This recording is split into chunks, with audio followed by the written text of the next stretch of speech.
प्रधानमंत्री ने अपने मुंह से कौन से मुद्दे कहे? जिस मुद्दे को कहा वो मूल बात कहा कि वो हमको बेटी छीन रहे हैं, वो हिंदू मुसलमान का मसला है। घुसपैठ कर रहे हैं, वह हिंदू मुसलमान का मसला है।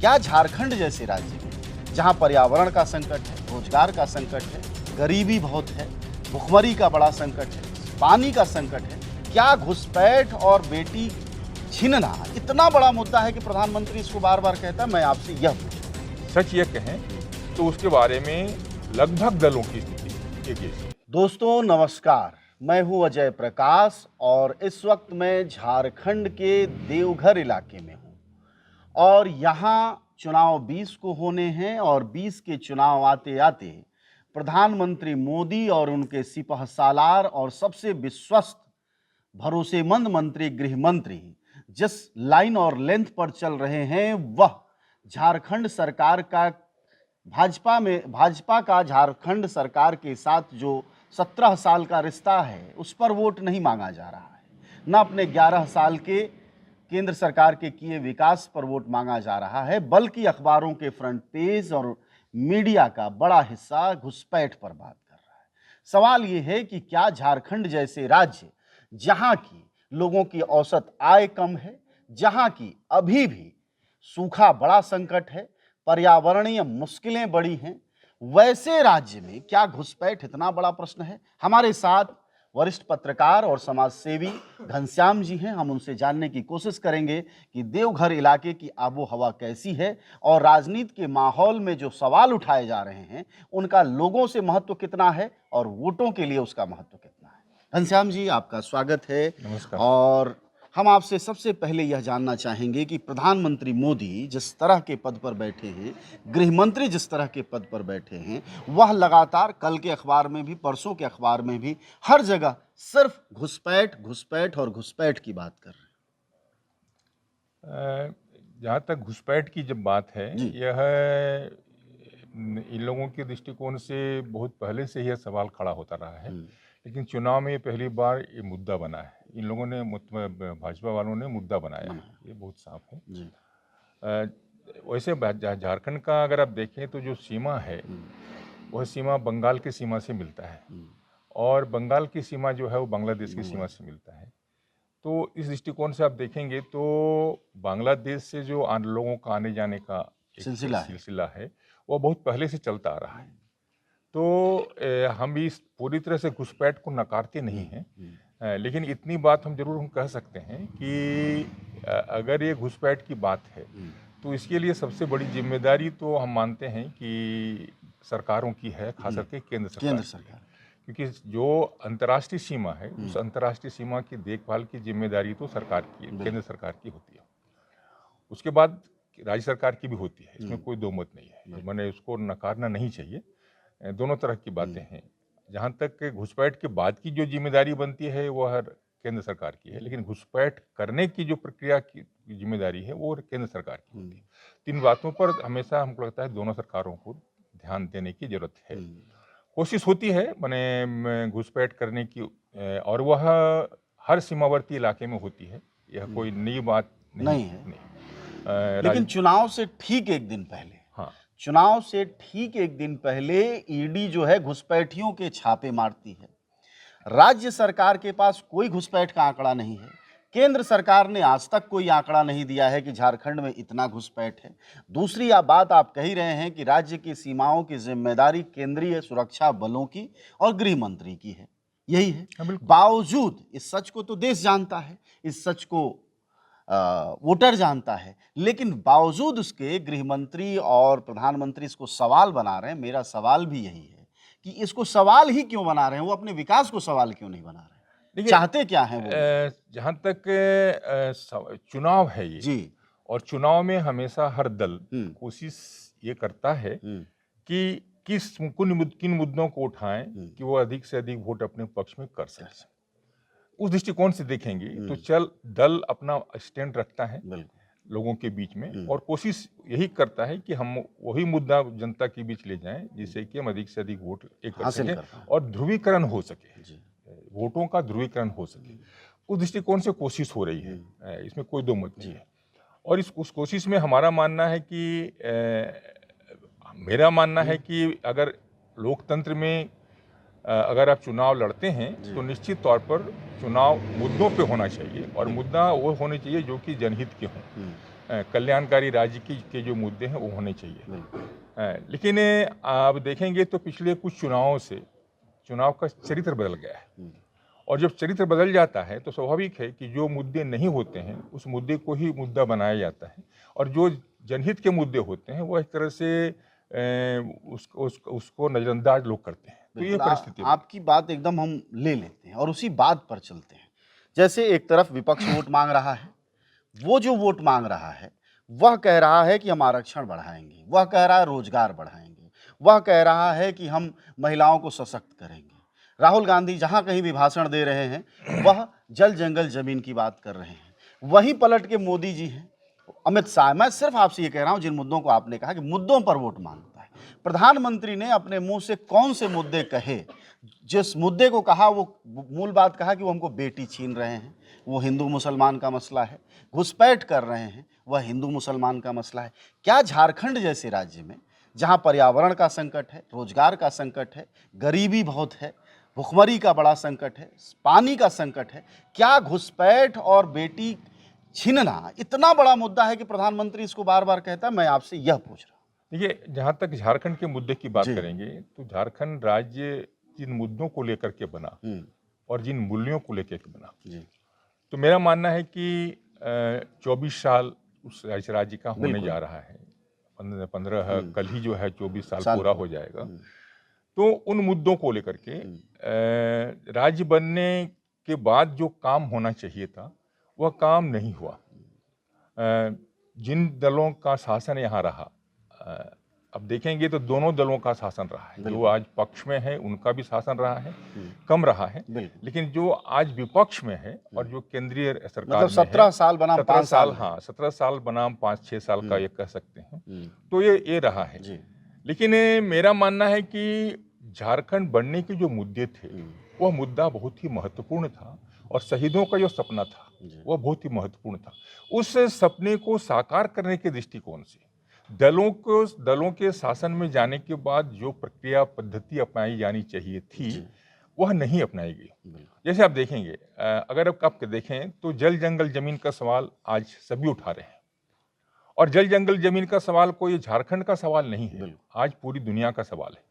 क्योंकि आप अगर देखें तो आज सब दुनिया का सबसे ज्वलंत मुद्दा है वह जलवायु संकट है, और ये जलवायु संकट का सीधा संबंध जो है जल जंगल जमीन के या पर्यावरण जिसको कह सकते हैं या नैसर्गिक संतुलन जो कह सकते हैं उससे जुड़ा हुआ है। तो इस दृष्टिकोण से आप देखें तो इसको लेकर के जो काम होना चाहिए, क्योंकि देखिए अगर इसके दो पक्ष, एक पक्ष है पर्यावरणीय पक्ष और एक पक्ष है आर्थिक पक्ष, क्योंकि किसी भी राज्य के या किसी भी देश के विकास के लिए आर्थिक विकास जरूरी होता है, लेकिन आर्थिक विकास अगर पर्यावरण के माने शर्त पर होता है तो निश्चित तौर पर वह विकास माने टिकाऊ विकास नहीं हो सकता है, वह सतत विकास नहीं हो सकता है। तो सतत विकास की प्रक्रिया को आगे बढ़ाने के लिए ये जरूरी है कि आर्थिक मुद्दों को उठाते हुए हम पर्यावरणीय सवाल को भी, पर्यावरणीय संतुलन के सवाल को भी उठाएं। तो यह देखेंगे तो यह बात उस ढंग से नहीं हो पाया। कल नहीं परसों अमित शाह इसी झारखंड में एक सभा में बोल रहे थे, कहे कि खनिज भी यहीं निकाला जाएगा और फैक्ट्रियां भी यहीं लगेंगी। आप जब इस बात को सुनते हैं, इस दावे को सुनते हैं, तो जाहिर तौर पर यह आर्थिक विकास का दावा है। इस भाषण को जब आप सुने होंगे या पढ़े होंगे और उसके बाद जब झारखंड को देखते हैं तो आपको क्या लगा था? देखिए, ये सवाल जो आज लोग उठा रहे हैं, यह सवाल बहुत पुराना सवाल है। झारखंड जो बिहार में था, बिहार के साथ था, तब भी यह सवाल उठता था। और हम ये इसलिए कह रहे हैं कि पूरे देश का जो खनिज का आंकड़ा है उसमें झारखंड में लगभग 40% खनिज पूरे देश का है। तो स्वाभाविक है आज के कथित विकास की प्रक्रिया को आगे बढ़ाने में जो खनिज पदार्थ की जरूरत है वो तो चाहिए, और बिना खनिज पदार्थ का विकास हो भी नहीं सकता है, सही बात है। लेकिन जब हम खनिज पदार्थ को के दोहन की बात करते हैं तब हमें हमेशा ध्यान रखना चाहिए कि इस दोहन के कारण यहाँ का जो पर्यावरणीय संतुलन है, नैसर्गिक संतुलन है, वह न गड़बड़ाए। क्योंकि कोई भी किसी भी विकास में अगर पर्यावरणीय संतुलन बिगड़ता है तो वह विकास लंबे समय तक नहीं टिक सकता है। और दुनिया के इतिहास में आप देख सकते हैं, आप अगर देखें तो आपको दिखेगा जी। लेटिन अमेरिका का जो हो रहा है, बिल्कुल। अफ्रीका में जो हो रहा है, बिल्कुल। हैं, भारत भी उसी हाँ, दिशा और में। भारत भी उसी दिशा में जा रहा है। तो निश्चित तौर पर एक सजग नागरिक होने के नाते, एक जिम्मेदार नागरिक होने के नाते हमारा यह दायित्व बनता है कि जब इस तरह के विकास की बात हो तो निश्चित तौर पर उस विकास का जो दूसरा पहलू है उस पर भी बात होनी चाहिए। और वो दूसरा पहलू यह है कि विकास तो हमें चाहिए, लेकिन हमें वैसा विकास चाहिए जिससे कि यहाँ का पर्यावरण संतुलन बना रहे, जिससे कि यहाँ के जो वंचित समुदाय है वह यहाँ से उजड़े नहीं, विस्थापित होकर के यहाँ से माने बाहर जाने के लिए वो विवश न हो। तो वैसा विकास चाहिए जिससे कि यहाँ के आम जन को, वंचित लोगों को माने सम्मानजनक रोजगार मिले, अभी सम्मानजनक गोड्डा काम में मिले। एक प्लांट लगा है, अडानी का प्लांट है, बिजली पैदा करता है। अगर मैं आपसे पूछूं कि उससे स्थानीय लोगों को क्या रोजगार मिला, स्थानीय पर्यावरण को क्या लाभ हुआ, तो आपका क्या जवाब? देखिए, बिजली का प्लांट जहाँ भी लगता है या कोई भी बड़ा प्लांट लगता है, निश्चित तौर पर वह प्लांट लोगों के माने क्या बोलते हैं विकास के नाम पर होता है। लेकिन वास्तविकता यही है कि कुल मिलाकर के देखेंगे तो वहाँ के लोगों का विकास कम होता है। और वहाँ का अगर विकास तभी हो सकता है जबकि उस प्लांट से स्थानीय लोगों को फायदा हो। जी बिल्कुल। लेकिन जो विकास गोड्डा में हुआ है, जो कुछ हुआ, जब वहाँ हो रहा था तब भी वहाँ के लोगों से जब पूछा जा रहा था तो कुछ लोगों ने तो मेरा मानना है कि कुछ लोगों ने वहाँ जमीन दी, और वैसे लोगों ने जमीन दी जो समाज में संपन्न तबका के लोग, मतलब वो रहते नहीं, उससे हाँ, रोटी का रिश्ता है। उनका रोटी से रोजी से रिश्ता नहीं है, बल्कि उनका रोजी रोटी बाहर में है। और स्थानीय स्तर पर जो है वो बस माने उनके जो जमीन लोग के रहते हैं, मालिक हाँ, हैं। जो जमीन के मालिक हैं, वर्षों से मालिक हैं, वो उनकी जमीन वहां से जाती है। तो निश्चित तौर पर यह है कि कोई भी विकास में जो विस्थापन होता है उसकी बुनियाद में है। तो विस्थापन तो होगा, लेकिन विस्थापन को हम किस तरह से मर्यादित कर सकते हैं, और उस विस्थापित जो लोग हैं उनके लिए हम सम्मानजनक व्यवस्था कैसे कर सकते हैं, उसके दो पक्ष हैं। एक है पुनर्वास का पक्ष, एक है आपका रोजगार का पक्ष। पुनर्वास का पक्ष अगर सही ढंग से नहीं होता है और रोजगार का पक्ष सही ढंग से नहीं होता है तो निश्चित तौर पर वो विकास ज्यादा विनाशकारी होता है। तो वह आपको कहीं भी दिखेगा। बिल्कुल। आखिरी सवाल आपसे ये कि पिछले 11 साल में मोदी जी की सरकार है, झारखंड में तमाम खनिज की स्थितियां हैं, खुदाई होती है, पर्यावरणीय संकट आता है, उनका जो रवैया है वह सिर्फ झारखंड के स्पेसिफिक स्थिति में बात करें तो क्या है, और क्या किसी पार्टी ने अपने घोषणा पत्र में कोई पर्यावरण की बात की है अभी चुनाव में? मैंने पिछले चुनाव में जो आम चुनाव हुआ उसमें करीब करीब सभी दलों का घोषणा पत्र पढ़ा है। अभी तो इस बारे में घोषणा पत्र बहुत आया भी नहीं है, कोई आ रहा है एक एक दिन। हाँ, एक दिन का आ रहा है जबकि चुनाव हो रहा है। तो उन घोषणा पत्र में मैंने देखा तो मुझे बहुत दुख हुआ कि एक आध दल को छोड़कर कांग्रेस ने तो लिखा था, कांग्रेस ने जो लिखा था वह जितनी साफगोई से लिखना चाहिए था वो चीज वो नहीं थी। मैं बहुत साफ करना चाहता हूँ किसी के बारे में। लेकिन और दलों का जो घोषणा पत्र था उसमें पर्यावरणीय पक्ष जो है उस पर जिक्र ही नहीं हुआ। मजदूरी के पक्ष में देखेंगे तो समाजवादी पक्ष ने ज्यादा मजबूती से लिखा। हम लोग जो है हम लोगों का अपने संगठनों के माध्यम से ये मांग करते हैं कि मनरेगा में जो 250 रुपया अभी मजदूरी जो मिलती है वो मजदूरी 400 रुपया करना चाहिए। और आपको जान के आश्चर्य होगा कि समाजवादी पार्टी ने अपने घोषणा पत्र में 450 दिया। तो इस तरह से कुछ लोगों ने किया है टुकड़े टुकड़े। लेकिन अगर हम वास्तव में चाहते हैं कि लोगों को की जिंदगी सम्मानजनक ढंग से हो तो निश्चित तौर पर उतनी मजदूरी तो होनी चाहिए जो कि आज के बाजार में आसानी से वो अपनी माने जो है जीविका चला सके। अब आखिरी सवाल सिर्फ इतना कि मोदी जी का 11 साल और झारखंड में पर्यावरण का संकट, क्या रवैया है सरकार? देखिए, अब ये जहाँ तक बात है, ये जो सालों को बांधने की बात है, 11 साल बहुत होता है सर, एक दशक से ज्यादा है। नहीं, वो हम मानते हैं 11 साल मोदी जी के बीत चुके, एक दशक से ज्यादा झारखंड में खनिज को लेकर क्या उनकी रवैया रहा, क्या उनका नजरिया रहा, पर्यावरण संकट को लेकर क्या? देखिए, मेरा तो मानना है कि पर्यावरण संकट को लेकर के जो रवैया है, सच ये कहें तो उसके बारे में लगभग दलों की स्थिति एक जैसी है। इस सरकार में सरकार में जो सरकार हाँ, में एक जो सरकार है, जी। निश्चित तौर पर जो सरकार में जो भी दल होता है उसकी नैतिक भी और व्यावहारिक भी जिम्मेदारी बनती है कि उसको हम जो है अच्छे ढंग से करें, निश्चित तौर पर बनता है। लेकिन विपक्ष का भी उसी तरह से जिम्मेदारी बनती है, क्योंकि लोकतंत्र है। लोकतंत्र में पक्ष और प्रतिपक्ष और एक जनपक्ष, 3 पक्ष होते हैं। लोकतंत्र से बात को समझिए, जो पक्ष होता है उसकी ज्यादा जिम्मेदारी बनती है, जो प्रतिपक्ष होता है उसी के अनुपात में उसकी जिम्मेदारी बनती है। लेकिन जो जनपक्ष होता है, जो भोग रहा होता है, जो भोक्ता होता है, उसकी भी जिम्मेदारी बनती है।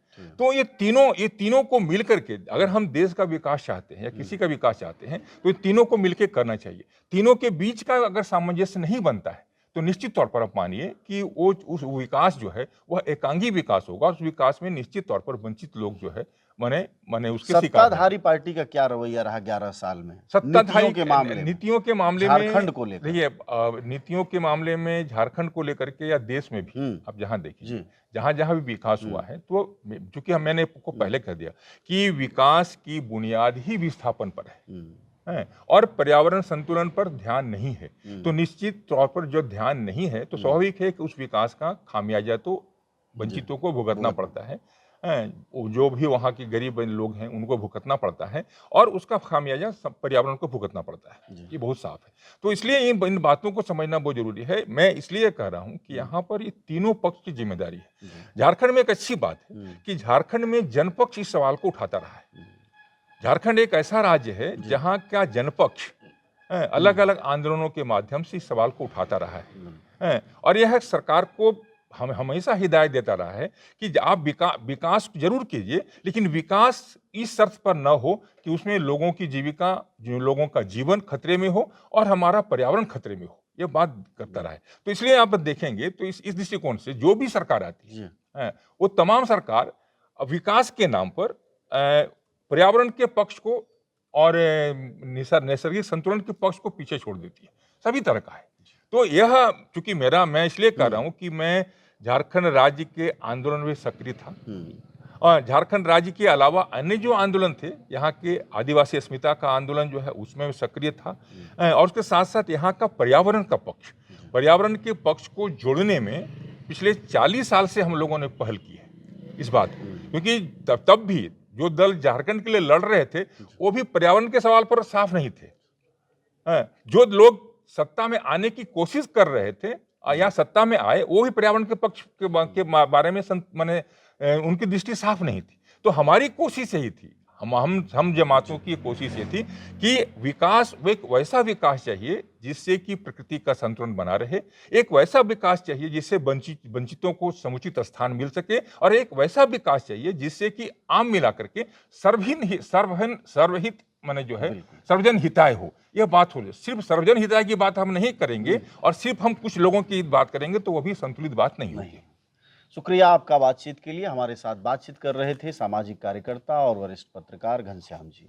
वह संवाद संस्था से जुड़े हुए हैं और हमने बातचीत की कि पर्यावरणीय स्थितियां क्या हैं। लेकिन मूल बात यह है कि इन सारी बातों में अगर सत्ता का नज़रिया साफ न हो और उसका रवैया जनपक्षधर न हो तो जाहिर तौर पर वह विकास विनाश में कब बदल जाता है यह सिर्फ तारीखों में ही गिना जा सकता है।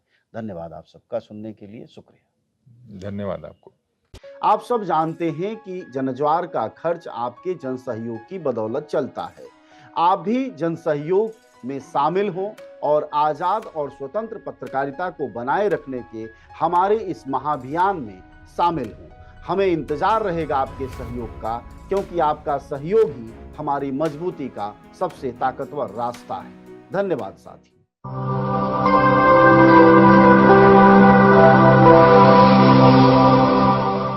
जनज्वार, जनता की मीडिया।